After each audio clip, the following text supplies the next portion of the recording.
Good morning, dear children. In the last class, we have discussed about the fundamental quantities and their units, isn't it?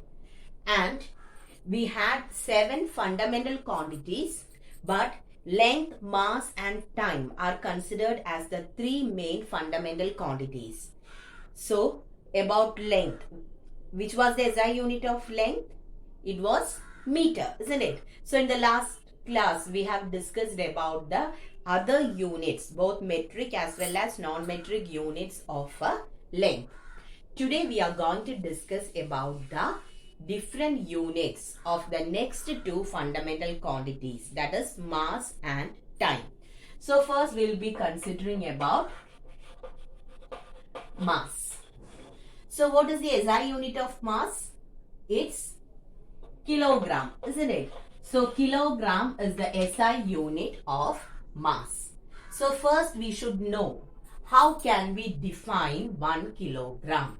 So, in the case of length, we have studied about the definition for 1 meter. Here we have to study the definition for 1 kilogram.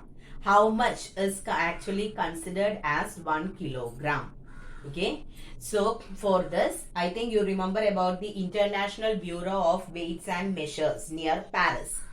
So, in the International Bureau of Weights and Measures in Paris, we have a cylindrical piece of platinum and iridium alloy. And the mass of this platinum and iridium alloy is considered as 1 kilogram. Okay, so how can we define 1 kilogram? 1 kilogram is the mass of a cylindrical piece of platinum iridium alloy, which is kept in the International Bureau of Weights and Measures near Paris. Okay, so is it clear about the definition for kilogram? In the case of length, meter was the SI unit. There we had a rod made up of platinum and iridium, and the distance between 2 markings on that was considered as 1 meter. In this case, we have a cylindrical piece of platinum iridium alloy, and the mass of that is taken as 1 kg. Okay. Now, next we have to discuss about the metric as well as non-metric units. First, we will be considering about the metric units. So, we will consider the smaller units, which is the most commonly used smaller unit of mass, which is that it is gram, isn't it? 1000 grams make 1 kilogram. So, 1 gram means, how can we write? We know that 1000 grams makes 1 kilogram. So, if I want to write it in terms of gram, 1 gram is equal to, this 1000 will go to the denominator. 1 by 1000 kilogram. 1 by 1000 means it is 1 by 10 raised to 3 kilogram. Isn't it? So, this is actually 10 raised to 3 gram makes 1 kilogram. Then 1 gram is equal to 1 by 10 raised to 3 kilogram. Now 10 raised to 3 is in the denominator. If I take it into the numerator, what happens? It becomes 10 raised to minus 3. So last class I told you how these things are coming, isn't it? So 1 gram is equal to 10 raised to minus 3 kilogram. Okay. Then after gram, what should we write? We should write about milligram. Okay. So, what about milligram? 1000 milligrams make 1 gram. 1000 milligram is equal to 1 gram. So, when we are writing it in terms of kilogram, how much will come? 1000 from gram and 1000 from this part. That means 1 milligram is equal to 10 raised to minus 6 kilogram. Okay. Did you understand? 1000 milligram makes 1 gram and 1000 gram makes 1 kilogram. So 1000 and 1000 is coming, that is 10 raised to 6. So this is the relation between milligram and a kilogram. So is it clear? These two are the mainly used smaller units of kilogram. Now moving to the bigger units. Do you know which are the bigger units of kilogram? We are having quintal and metric ton. Okay, quintal. I'll write it completely. Quintal. 1 quintal is equal to 100 kg and 1 metric ton is equal to 1000 kg. So these two are the bigger units of mass. Okay, metric units. Which are they? Quintal and metric ton. 1 quintal means it's 100 kg and 1 metric ton means it is 1000 kg. So is it clear? We have discussed about the metric units, smaller as well as bigger units of kilogram. Smaller units are gram and milligram. 1 gram is equal to 10 raised to minus 3 kilogram. 1 milligram is equal to 10 raised to minus 6 kilogram. Then, speaking about the bigger units, we are having 1 quintal is equal to 100 kg and 1 metric ton is equal to 1000 kg. Now, which is the next thing? Next, we have to move to the which type of unit? Non-metric units of mass. Next, we will be considering the non-metric units. So, first we will be considering the smaller unit. Okay. Do you know what is this? This is AMU, that is atomic mass unit. The mass of molecular substances or very small particles are measured in AMU. AMU is atomic mass unit. I think you have learned it in chemistry. And now we won't say it as AMU. Instead of that, what are we saying? We'll use the letter U. What is that? Unified atomic mass. Okay. So, since in the textbook it is AMU, I have used the same notation. Atomic mass unit, it is used to measure the mass of tiny particles. And what is this 1 AMU actually equal to? 1 AMU is equal to 1 by 12th mass of a carbon 12 atom. That is the definition, isn't it? 1 AMU is equal to 1 by 12th mass of a carbon 12 atom. And here we are going to write the relation between AMU and kilogram. So 1 AMU is equal to 1.66 into 10 raised to minus 27 kilogram. Okay, so you should by heart this relation. The relation connecting AMU and kilogram. 1 AMU is equal to 1.66 into 10 raised to minus 27 kilogram. Now, about the bigger units, we are using solar mass. Do you know what is solar mass? Mass of the sun.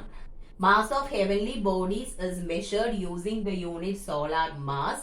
And 1 solar mass means actually it is the mass, or it is considered as the mass of the sun. Okay, solar mass, mass of the sun. So, in order to measure the mass of heavenly bodies, we will be using the unit solar mass. And 1 solar mass is equal to 2 into 10 raised to 30 kilograms. So, just check what a big value is this. 2 into 10 raised to 30. Okay. 2 into 10 raised to 30 kilogram. So, is it clear? We were discussing about the non-metric units of mass. So, first for measuring tiny particles or the molecules, mass of the molecules, will be using AMU, atomic mass unit. 1 AMU is equal to, actually AMU is equal to 1 by 12th mass of a carbon 12 atom, and we have written the relation connecting AMU and kilogram. 1 AMU is equal to 1.66 into 10 raised to minus 27 kilogram. Now, if you want to measure the mass of heavenly bodies, we will be using the unit solar mass. 1 solar mass is equal to 2 into 10 raised to 30 kilogram. Okay.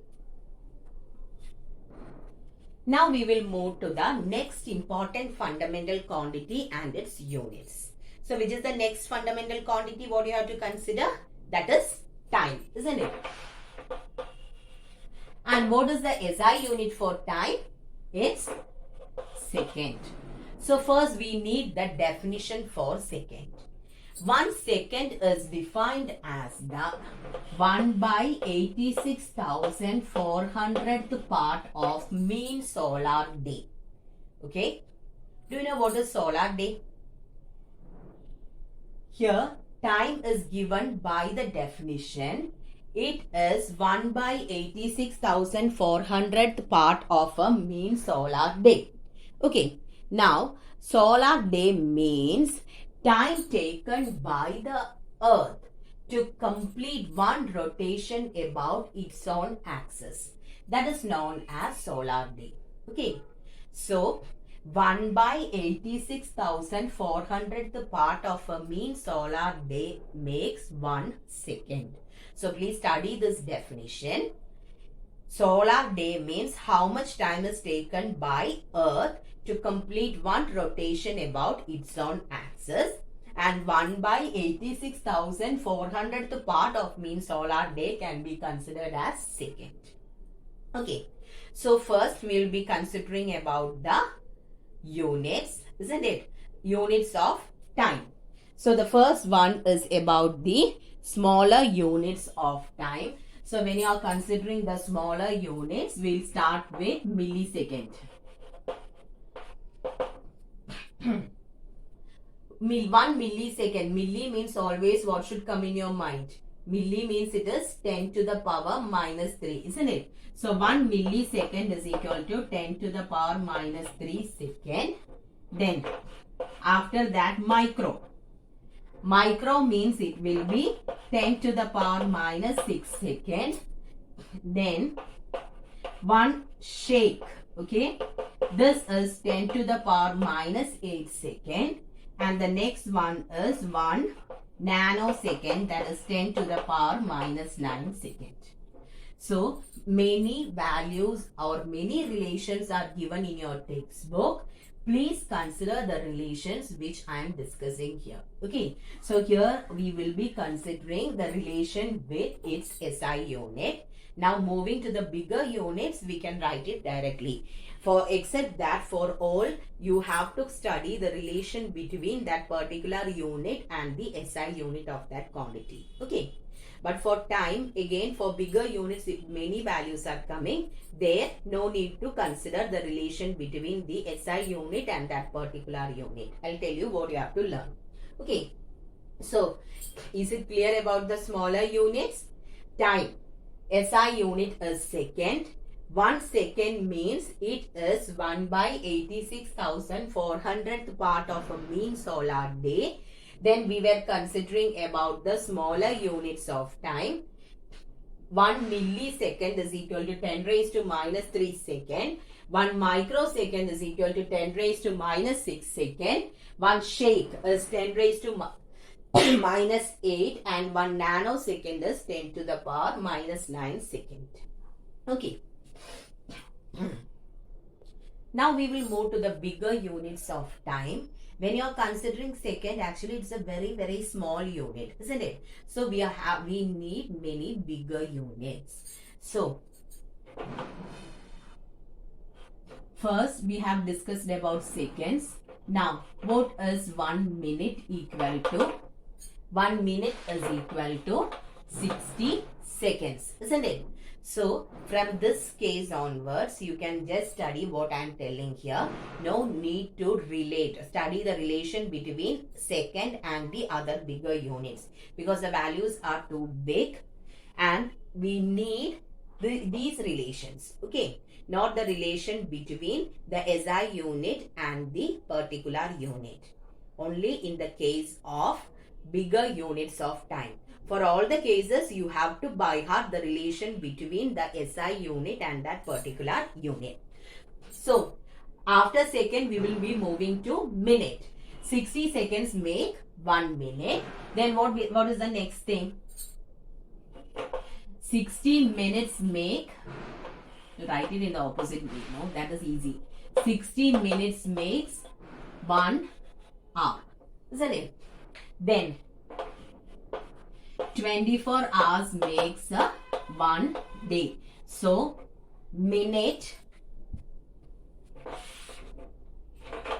60 seconds makes 1 minute. Minute, hour, day, etc. are bigger units of time. Okay. So it's not completed with this. Again we are considering about the bigger units of time. 60 seconds makes 1 minute. 60 minutes make 1 hour. 24 hours makes 1 day. Now, have you heard about lunar month? Next is about lunar month. Do you know what is lunar month? Okay, we are using calendars. That is actually Gregorian or Western calendar. The calendar which we follow is Gregorian or Western calendar, and it is based on the revolution of Earth around the Sun. Okay, Gregorian or Western calendar is based on the revolution of Earth around the Sun. But when you are considering the Hindu calendars and Muslim calendars, in this calendar itself you can see months in Malayalam and Muslim months. Isn't it? Hindu months and Muslim months are there. So those are actually based on the phases of moon. Okay. So Gregorian or Western calendar is based on the revolution of Earth around the Sun, whereas Hindu and Muslim calendars are based on the phases of moon. So the calendar on the basis of phases of moon is known as lunar month. There we will be considering it as lunar month, and 29.5 days will be taken to complete the one phase of moon. Okay, so to complete the phases of moon, 29.5 days are required. So when you are considering a lunar month, it consists of 29.5 days. So in an year, how many days will be there? When you are considering lunar month, here we will be considering the different phases of moon, and based on that, in lunar month we will be having just 29.5 days. Okay, so in an year there will be only 354.37 days.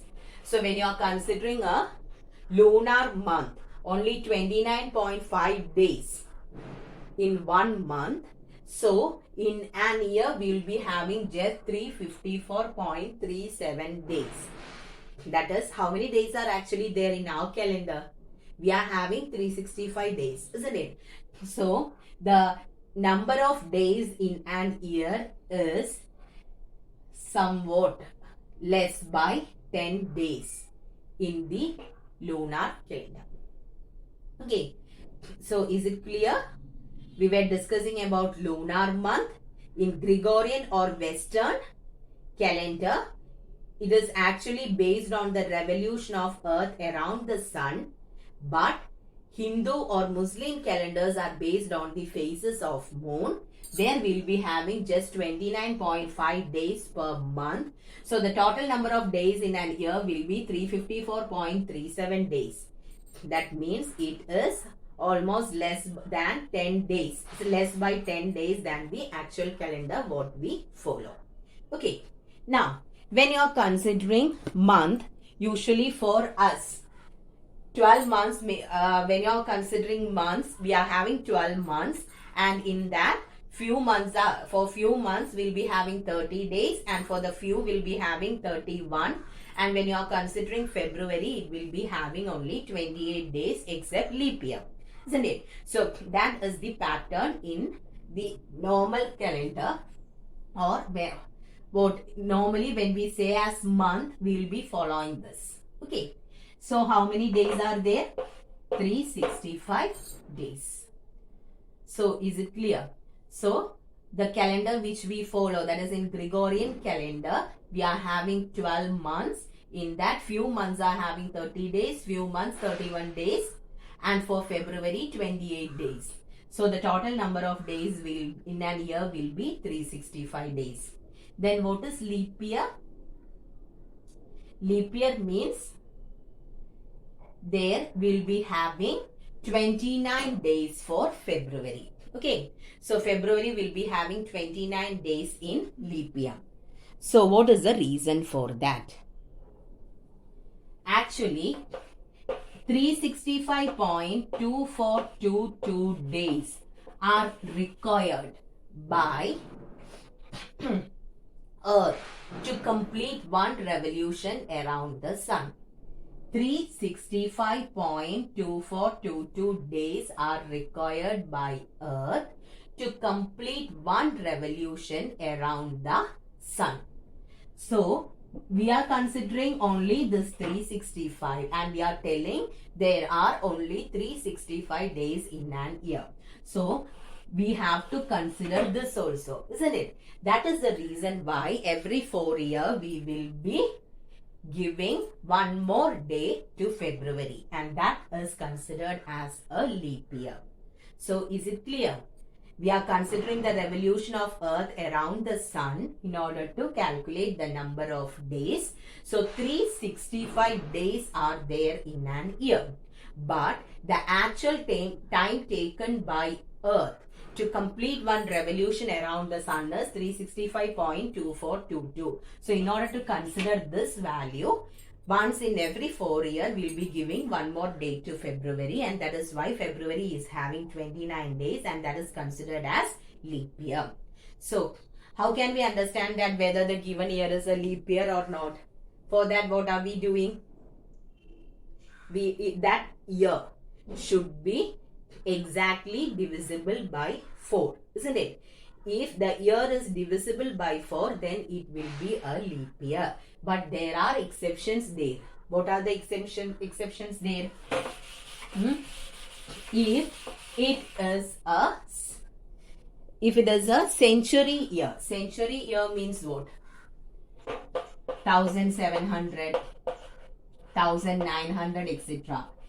It is divisible by 4, but even though it is divisible by 4, it won't be considered as a leap year. Okay, 1800, not 700, 1800, 1900, etc. Even though it is divisible by 4, we won't consider it as a leap year. But when you are moving to the century years, it should be divisible by 400. If it is divisible by 400, then it will be a leap year. Okay, so keep this in mind. Usually, if the year is divisible by 4, we will be considering it as a leap year. But the century years won't be a leap year if it is divisible by 4. It will be a leap year only if it is divisible by 400. Okay, now we'll continue with our bigger units of time. In between we have discussed some extra things related to month, year, etc. Okay, but give importance to these things, not the other thing. Those are extra things what is given in the textbook. We need just the bigger units. So we got day. Then what you can say, 12 months makes 1 year. Then 10 years make, do you know what is the name given for 10 years? This is important. Okay, 10 years makes 1 decade and 100 years makes 1 century and 1000 years makes 1 millennium. Okay, so you should study these things. These are very important. These things are already known to you, but these relations are important. Okay, that is 10 years makes 1 decade, then 100 years makes 1 century and 1000 years make 1 millennium. So please study these relationships. So is it clear about the bigger units of time? Okay, now in the textbook the next portion is about the derived units. Already we have discussed about fundamental units and derived units. And I have told you what are derived units, isn't it? So what are derived units? The units which are taken from the fundamental units can be called as derived units. Now, a box can be seen in your textbook. That is in page number 7, you can see a big box. and it is shown how the units are derived. Now the problem is most of these quantities are physical quantities are not learned by us.